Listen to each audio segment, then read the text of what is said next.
Pacto Venezuela, bienvenidos a esta edición de Cara a Cara. El tema, derechos humanos, fichas de negociación, presos políticos, indultos, ¿qué hay detrás de todo esto? Para ello invitamos al abogado Gonzalo Jimiop Santomé, él es vicepresidente de la ONG que defiende derechos humanos en Venezuela, Foro Penal. Bienvenido. Buenos días, Mildred, un placer estar con ustedes. Qué bueno. ¿Cuál es la lectura que usted le da a este indulto, una medida inédita en Venezuela para 110 personas?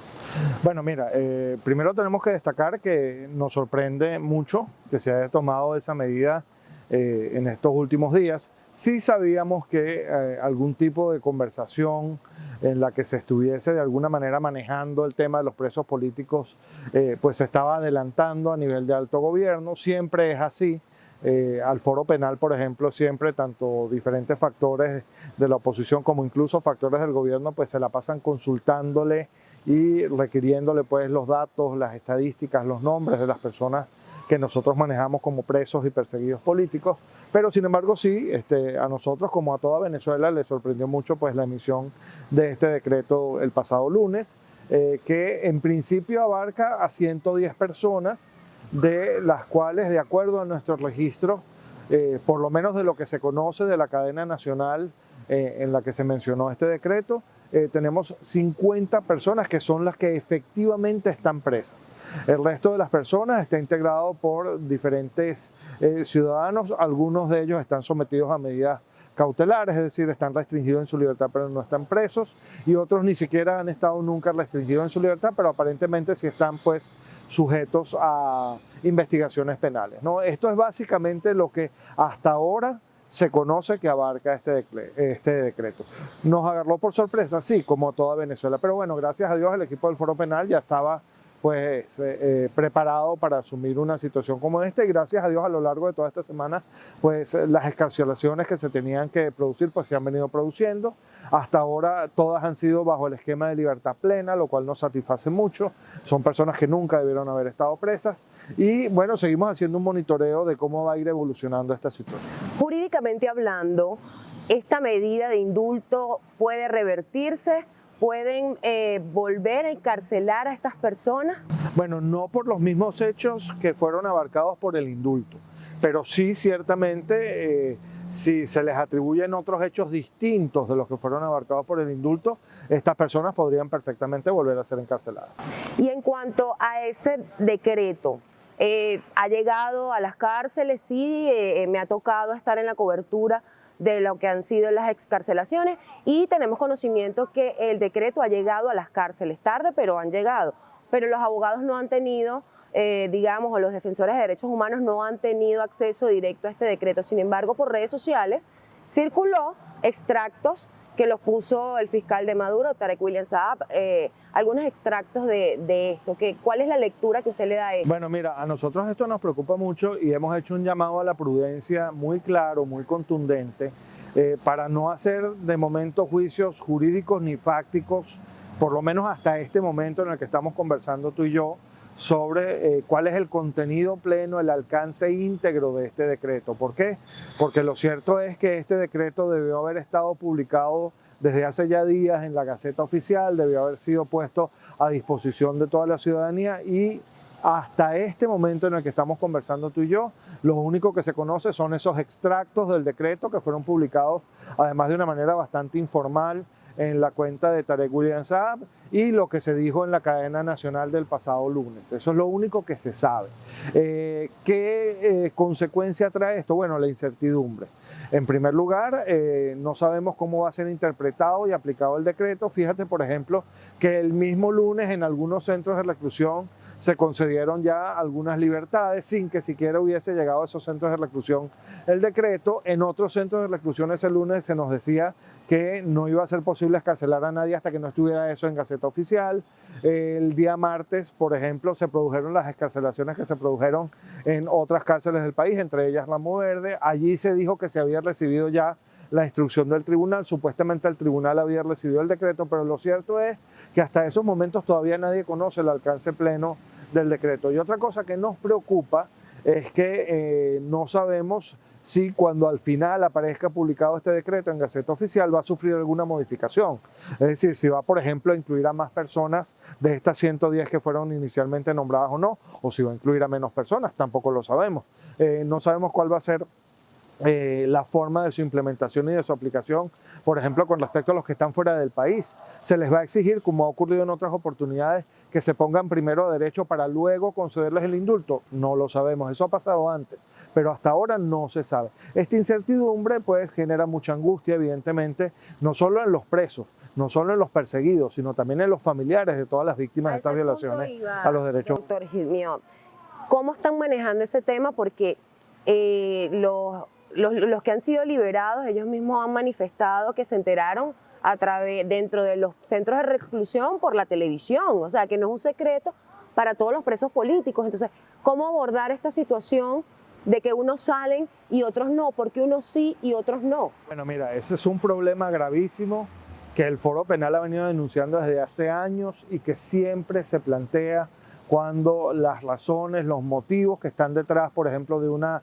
tanda de excarcelaciones son políticos y no jurídicos. Cuando el motivo es jurídico, tú como abogado puedes explicarle perfectamente bien a una persona por qué sí fue favorecida o por qué no fue favorecida, pero cuando los motivos son políticos y las negociaciones, las conversaciones que involucran a los derechos de estas personas se manejan a oscuras y de espaldas a la ciudadanía, tú no solamente no puedes explicarle a los que son favorecidos por qué fueron favorecidos, sino lo que es mucho más grave, no le puedes explicar a los que quedaron por fuera por qué quedaron por fuera. Y eso genera muchísima angustia. Nosotros tenemos incluso casos en los que hay personas que han sido excarceladas, que están en la misma causa, mientras que otras que están en ese mismo caso no son excarceladas. Imagínate lo que es tratar de explicar en esa causa en concreto por qué unos sí salen y otros no salen. Es muy difícil y genera mucha rabia, mucha frustración en las personas que se quedan. ¿Alguno de los familiares? Bueno, de momento sería inoportuno decir que ha habido rabia, ¿no? La gente está contenta porque al final del día, como siempre decimos en el Foro Penal, todo paso hacia la libertad es un buen paso. Y quizás lo más importante en contextos como en el que estamos viviendo nosotros no es tanto el cómo, sino el qué. Es decir, no es tan importante cómo se alcanza esa libertad, la figura que asume ese logro de libertad, sino que se logre la libertad. Para nosotros eso es fundamental y así lo entienden en términos generales todos los familiares de presos y de perseguidos políticos.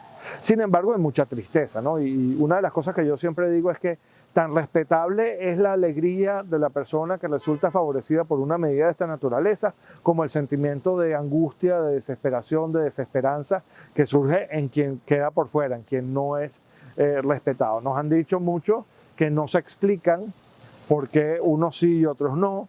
Estamos tratando de buscar una racionalidad, una lógica a todo ese proceso, pero la verdad es que tal y como son manejadas las cosas en Venezuela y ante la ausencia absoluta de Estado de Derecho, es imposible brindar a esta situación una racionalidad que nos permita brindar algún tipo de consuelo a las víctimas y a las personas que quedaron por fuera de esta primera tanda de excarcelaciones. ¿Qué nos queda? Bueno, seguir luchando como lo hemos venido haciendo por todas esas personas que no fueron consideradas. Una de las cosas que nosotros estamos diciendo, Mildred, sin querer ser con esto agoreros ni restarle méritos a la alegría que algunos puedan estar sintiendo, es que incluso si se excarcela este bloque de 50 personas que apareció originalmente mencionada en el decreto, todavía nos quedan 336 presos políticos en las cárceles de Venezuela y más de 9.200 personas sujetas a procesos penales injustos bajo medidas cautelares. Es decir, todavía hay muchísimo trabajo por hacer. Y bueno, en eso es que nos vamos a abocar en el Foro Penal. En cuanto al tema que está en el tapete y que tiene encendida toda Venezuela, que es las negociaciones entre algunos factores de la oposición y el gobierno de Nicolás Maduro, este indulto se da en el marco de una supuesta búsqueda de reconciliación nacional y también porque vienen elecciones parlamentarias el 6 de diciembre. A Foro Penal lo han contactado para el tema de las listas, para pedirle las listas o para que participe en este proceso de negociaciones o de conversaciones. Bueno, siempre, continuamente, tanto algunos factores de la oposición política como el mismo gobierno, representado en algunas de sus instituciones, le ha solicitado al Foro Penal la información, las estadísticas, los datos que pueda tener sobre personas sujetas a prisión o a persecución por motivos políticos. Esto ocurre continuamente. Nosotros, siempre que se cumplan los parámetros necesarios al respeto de la privacidad y de los derechos de las víctimas de estas violaciones a los derechos humanos, nosotros facilitamos la información. En esta oportunidad no, porque últimamente, hace unas 2 o 3 semanas, se nos hicieron algunas solicitudes, pero eran absolutamente informales y no respetaban un criterio que para nosotros como ONG de defensa de los derechos humanos es fundamental, que es el de la custodia, la protección de los derechos de las víctimas. Nosotros nos regimos bajo la figura del consentimiento informado, es decir, las víctimas aceptan que nosotros las representemos, pero siempre y cuando les hagamos saber cuáles son las posibles consecuencias, qué se va a hacer con la información que se maneja sobre sus casos, etc. Si la persona que nos está solicitando esa información no nos puede garantizar que esos derechos de las víctimas van a ser resguardados, pues nosotros no podemos divulgar la información porque no estamos autorizados para eso. Sin embargo, es importante destacar lo siguiente. Cada vez que se ha producido algún tipo de conversación, de negociación, de intento de acuerdo que involucre de alguna manera a los presos políticos, el Foro Penal se ha mostrado reacio y ha rechazado el uso de presos y perseguidos políticos como fichas de negociación, y lo vamos a seguir haciendo. Para nosotros eso es deshumanizar completamente a la persona que está siendo víctima de una violación gravísima a sus derechos humanos. Por eso siempre hemos estado opuestos a que se les ponga a los presos políticos como una especie de fichas en un tablero sobre las cuales se negocian prerrogativas políticas. Y siempre vamos a estar en desacuerdo con eso. Nosotros lo que siempre planteamos es que estamos dispuestos a colaborar en la medida de lo posible, siempre que como condición previa a cualquier logro de un acuerdo político se produzca el cese absoluto de la persecución y de la prisión por motivos políticos. Es decir, es una precondición, no es una condición que se discute en una mesa. Porque si es una condición que se discute en una mesa, pasan las cosas que están pasando ahora. Quedan algunas personas favorecidas, nadie sabe por qué, y otras personas que quedan por fuera con un sentimiento de angustia terrible, nadie sabe por qué. Y eso para el Foro Penal es inaceptable. Pero esto es como un karma, digamos, o un escenario que se da una y otra vez cada un ciclo, que no se termina de cerrar y que, no sé, cada 1 año, cada 2 años, o son los procesos electorales y siempre es la misma negociación, en donde terminan siendo fichas de negociación, como ustedes lo dicen, valga la redundancia. Los presos políticos son las víctimas de este sistema político. Entonces, que ¿hay alguna diferencia en este momento? ¿Algo lo puede diferenciar a los anteriores? ¿O puede haber un fin? En esta oportunidad se puede marcar un fin a lo que es la represión y todo lo que tiene que ver con... Como te decía antes, incluso si se cumple al pie de la letra lo que fue anunciado en cadena nacional, todavía queda muchísimo trabajo por hacer. La represión no hace eso. Además, el problema de la represión es que no solamente tiene la cara de la prisión y la persecución por motivos políticos, tiene otra cara que es la del cese de impunidad. Tenemos víctimas de asesinatos por motivos políticos, tenemos víctimas de torturas por motivos políticos, víctimas de desapariciones forzadas por motivos políticos que reclaman también justicia. Entonces, lo que hay que entender siempre es que este es un fenómeno muy amplio, que tiene muchas caras y que tú no vas a finalizarlo, tú no vas a luchar contra él simplemente poniendo un poco de maquillaje en algunas de esas caras de la represión. Esa es la exigencia que siempre ha tenido el Foro Penal, no manejar la situación así, hay que manejarla como lo que es, como un fenómeno muy grave y muy amplio que tiene muchas facetas. Eso es lo que nosotros estamos siempre reclamando y exigiendo. Tú me preguntas, bueno, ¿esto es distinto? No, objetivamente hablando no es distinto. ¿Qué ocurre? El poder está sujeto a una presión muy intensa, tanto interna como especialmente internacional. Cada vez que eso es así, el poder busca la manera de aliviar esa presión a través, por ejemplo, de este tipo de negociaciones, y en paralelo busca la consecución, no el logro, de otros objetivos políticos coyunturales y puntuales. En este caso pudieran estar relacionados, por ejemplo, con el tema de las venideras elecciones para la Asamblea Nacional.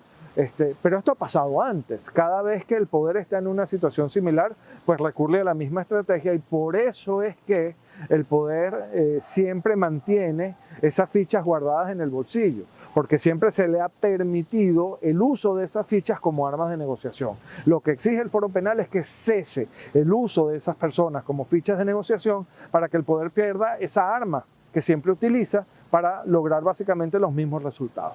A nivel internacional, ¿han tenido contacto con con organismos como la OEA, que siempre están muy pendientes y le hacen seguimiento a los casos de los presos políticos. ¿Qué les han dicho al enterarse porque ya es público, notorio y comunicacional lo del indulto, ¿no? Bueno, sí, se han emitido comunicados, por ejemplo, la Oficina de la Alta Comisionada para los Derechos Humanos de la ONU emitió un comunicado celebrando pues la situación. También la misma ONU se pronunció favorablemente al hecho de que se estén produciendo este tipo de gestos, así los llaman ellos.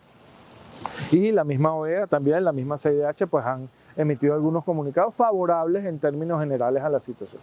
El problema es que no debemos olvidar nunca la existencia de este perverso fenómeno, de esta perversa estrategia, que es la que nosotros en el Foro Penal llamamos la puerta giratoria.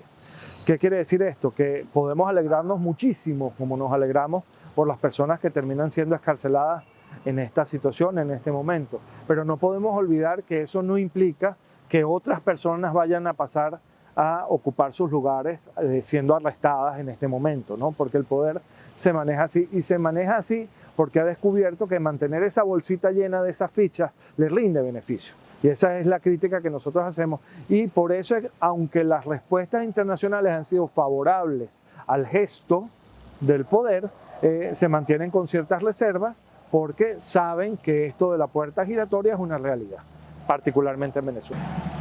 Los militares. ¿Por qué los militares no engrosan esta lista, sino la mayoría son políticos, dirigentes políticos, diputados de la Asamblea Nacional, aparte de los 50 nada más que son presos políticos civiles? ¿Por qué no incluyeron a militares, los policías metropolitanos que ya cumplieron condena, llevan 17 años casi ya en prisión? ¿Qué pasó? ¿Qué cree usted que pasó allí? Este es un tema, te puedo hablar por ejemplo del caso de los policías metropolitanos, ¿no? Cuando a nosotros nos ha tocado bregar, luchar, como lo venimos haciendo desde 2007, por una amnistía general, uno de los obstáculos más graves que nosotros enfrentamos es el de que algunos casos en particular son una especie como de punto de honor para el poder. Entre esos casos que son como una especie de punto de honor para el poder está el caso del 11 de abril. Para ellos estas personas, o sobre estas personas no hay nada que discutir, incluso cuando ya han cumplido algunos de ellos su pena, ¿no? Es decir, es como un punto de honor al que yo no sé si le tienen tanto miedo, no tanto por lo que pueda significar desde el punto de vista jurídico como por lo que pueda significar de cara a las masas que todavía siguen el proceso oficialista, ¿no? Que se mostrarían evidentemente sumamente reacias a excarcelar a personas que según ellas estuvieron involucradas en un golpe de Estado, ¿no? Porque esa es la teoría que ellos manejan. ¿No existe cadena perpetua o no. La condena Entonces máxima esas personas deberían estar excarceladas porque incluso ya las penas que se les asignaron fueron en su gran mayoría cumplidas, ¿no? Pero además tenemos el tema de los militares. ¿Qué es lo que pasa? Que definitivamente, si no me falla la memoria, tenemos 126 militares, de acuerdo a nuestros registros, encarcelados en este momento. ¿Qué pasa con el tema de los militares? Bueno, los militares son de alguna manera, siempre se ha dicho, el fiel de la balanza. Es decir, hacia donde se inclinen las armas, se puede inclinar la resolución política o el mantenimiento de la condición política de Venezuela en este momento. Entonces, quizás desde el punto de vista de estrategia, lo pongo entre comillas, del poder, excarcelar militares que ellos han señalado que están comprometidos con planes de desestabilización del poder o de sustitución del modelo de poder, pues no es conveniente. Entonces esas personas no son tocadas en este momento por eso. Sin embargo, yo quiero destacar algo, Mildred, y lo digo con mucha responsabilidad. Como las razones que están detrás de todo lo que está pasando son políticas, no son jurídicas. Como todas estas conversaciones al final del día se están llevando a cabo de espaldas a primero las víctimas directas y después de espaldas a las organizaciones que directamente llevamos los casos. Las razones por las cuales unas personas se quedan y otras personas se van no las conoce nadie, solamente las conocen quienes tienen el poder de mantenerlas encarceladas o liberarlas. Y esa es la verdad absoluta. El que diga lo contrario está equivocado. Uno lo que puede hacer es elucubrar y basarse en su experiencia previa para sacar algunas conclusiones. Doctor, para finalizar, ¿cuál es el mensaje que le envía a la oposición venezolana el día de hoy? E incluso al gobierno de Nicolás Maduro también, al gobierno de Juan Guaidó, porque en Venezuela hay dos gobiernos, todo está como instituciones dobles, ¿no? Pero ¿cuál es ese mensaje para ambos sectores que hoy en día están atribuyéndose incluso como el caso de Enrique Capriles, que se atribuyó la liberación o esta medida de indulto como para 110 personas. ¿Cuál es el mensaje a nivel de derechos humanos que ustedes han venido trabajando desde hace años para ellos? El mensaje sería dejar la mezquindad. El mensaje sería pensar más allá de nosotros mismos y de lo que nosotros queremos desde el punto de vista egoísta para cada uno de nosotros. No podemos olvidar que detrás de cada uno de estos números de los que habla el Foro Penal hay un ser humano que tiene una tragedia humana, que tiene una historia que hay que tomar en cuenta. Por eso mi mensaje sería dejar de lado esas apetencias personales de poder, esas apetencias personales de notoriedad, ese ánimo de protagonismo y poner el acento, poner la lupa donde hay que poner lo que es en los derechos de estas personas que están sufriendo, pero no para sacar de allí algún tipo de beneficio personal, sino para hacer cesar un fenómeno que al final del día, escúchenme bien, nos afecta a todos, porque la barbarie puede tocar nuestra puerta en cualquier momento y no discrimina. Entonces hay que hacer cesar ese fenómeno de esa persecución, de esa prisión, de esos ataques a los derechos humanos por motivos políticos, porque al final del día eso nos conviene a todos independientemente de quiénes seamos o de cuál sea el tinte político de nuestras opiniones. Doctor, gracias por acompañarnos. Hemos llegado al final de nuestro programa. Muchísimas gracias por acompañarnos. Estaremos muy atentos a lo que significan los derechos humanos en Venezuela. Estaremos detrás de la noticia buscando todo lo que tiene que ver con los presos políticos, algo tan importante en nuestro país que hoy se está dando con la excarcelación de 50 de ellos y donde acaban pues de ratificar Foro Penal, que van a continuar luchando por esos más de 300 venezolanos que siguen privados de libertad injustamente por el régimen de Nicolás Maduro. Me despido de ustedes y nos vemos en la próxima.